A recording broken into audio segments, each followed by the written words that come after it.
తిరుపతిలో స్వర్ణాంధ్ర స్వచ్ఛాంధ్ర కార్యక్రమంలో AP CM Chandrababu మాట్లాడుతున్నారు. లైవ్ లో చూద్దాం. సిబ్బందిని తీసుకొచ్చి కుట్లేసి బాక్స్ లో పెట్టి అంత్యక్రియలు చేయాలని ప్రయత్నం చేశారు. అప్పుడు ఆయన కూతురు సునీత కాదు, పోస్ట్ మార్టం చేయాలి, వాస్తవాలు బయట రావాలని అడిగింది. పోస్ట్ మార్టానికి వెళ్తే భయంకరమైన సత్యం బయట వచ్చింది. ఇది గుండెపోటు కాదు, గొడ్డలి వేటు.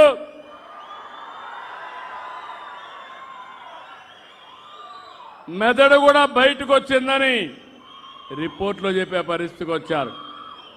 సాయంత్రం అయింది, డ్రామా మారింది, ప్లేటు ఫిరాయించారు, మా నాన్నను చంపేశారు.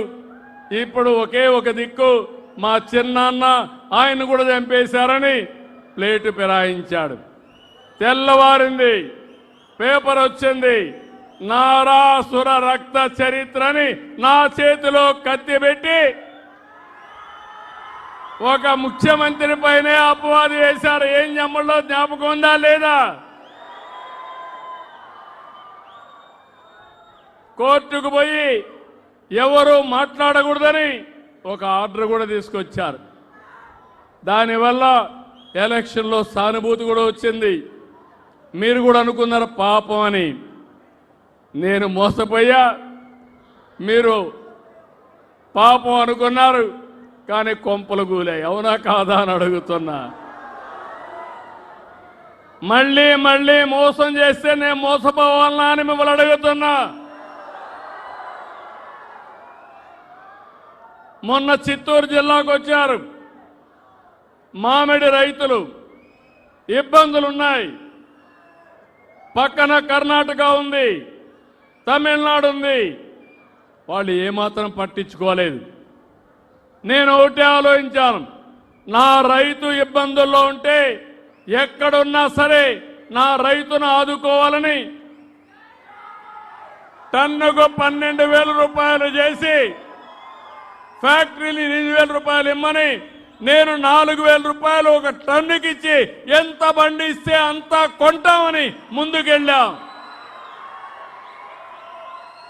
నేను కొంటా ఉంటే ఈయన పరామర్శకు వచ్చి వాళ్ళ నాయకుడు ఒక అతను 6 ట్రాక్టర్ల మామిడికాయలు తీసుకొచ్చి రోడ్డు మీద పోసి బలవంతంగా ఒక 4 ట్రాక్టర్లు తీసుకొచ్చి రోడ్డు మీద పోసి పులివెందల రాజకీయం చేసి ఆ రైతులు అబో దిబో నా మామిడికాయలు నువ్వు తీసుకుపోతున్నావు ఏంటంటే లెక్క పెట్టుకోకుండా రోడ్డు మీద పోసేశారు. మీకు ఈ రౌడీజం కావాలనా?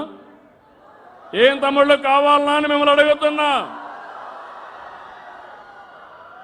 ఒకప్పుడు ఈ తిరుపతిలో కూడా రౌడీలుంటే రౌడీల గుండెల్లో నిద్రపోయి ఈ తిరుపతిని కాపాడిన పార్టీ తెలుగుదేశం పార్టీ.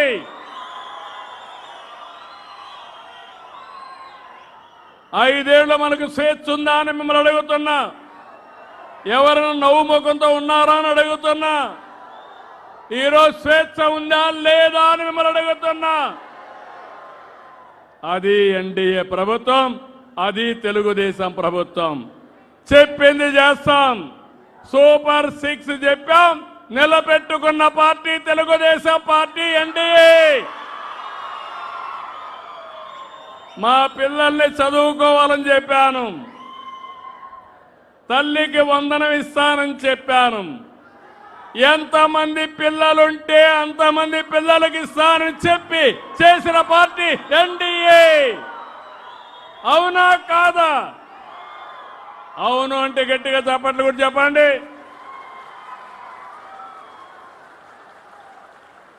పింఛను పెంచుతానని నేను చెప్పాను, అంత మునుపు వాళ్ళు కూడా చెప్పారు. పింఛను ఎప్పుడు పెంచారు? నెల 250 రూపాయలు. 5 ఏళ్లు పట్టింది. ఈరోజు నేను వచ్చిన తర్వాత ఒకేసారి ఏప్రిల్ నుంచి పెంచిన పింఛన్లు ఇచ్చానా లేదా? 4,000, 6,000, 10,000, 15,000 ఇస్తున్నా. మానవత్వం ఉండే పార్టీ ఎన్డీఏ. మాటలు చెప్పే పార్టీ. ఏం తమ్ముళ్ళు, పేదల మీద అభిమానం ఉండే పార్టీ, అభివృద్ధి చేసే పార్టీ, సంక్షేమాన్ని మీకు అందించే పార్టీ. నేను కష్టపడతా, నా ప్రజల్ని సుఖపెడతా. మా ఆడబిడ్డలు నేనే దీపం పెట్టా, వీళ్ళు వచ్చి దీపం ఆర్పేశారు. మళ్ళీ నేను వస్తానే 3 సిలిండర్లు ఉచితంగా మా ఆడబిడ్డలకు ఇస్తున్నా. అన్న క్యాంటీన్ 5 రూపాయలకి.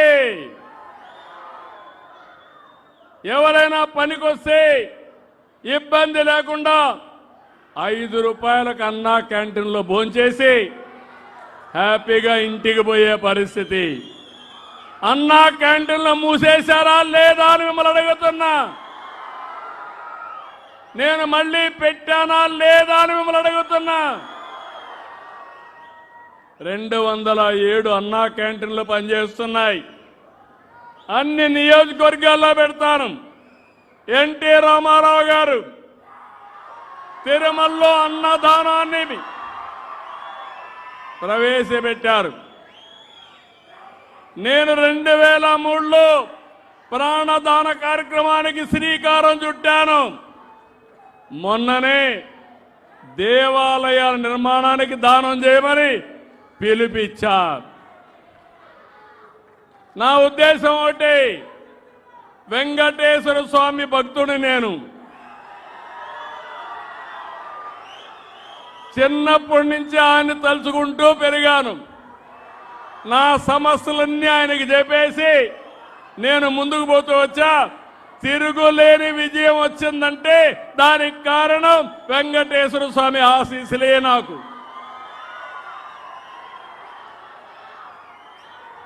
ఈరోజు మీరు ఒక్కసారి చూడండి,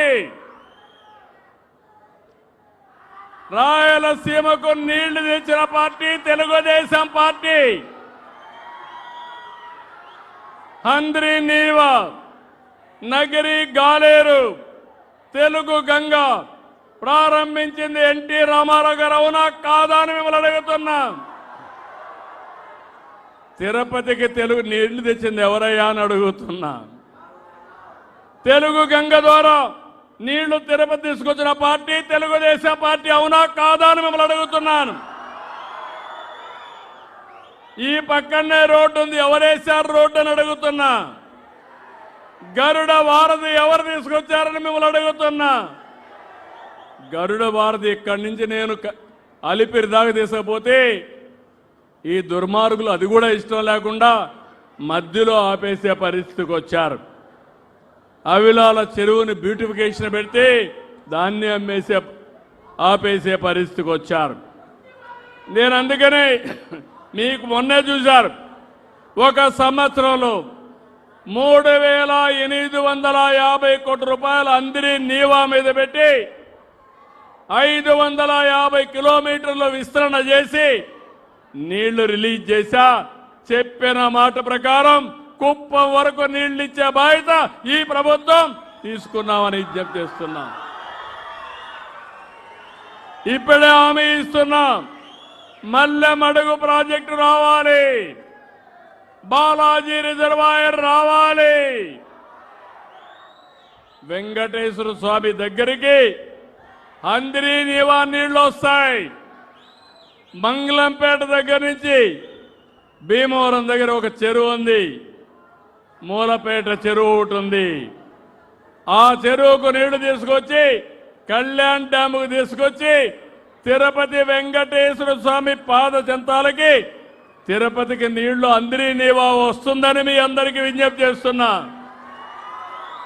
ఇంకో పక్క సోమశిల స్వర్ణముఖి లింక్ కెనాల్ తీసుకొచ్చి ఆ నీళ్లు కూడా బాలాజీ రిజర్వాయర్ గలపతా.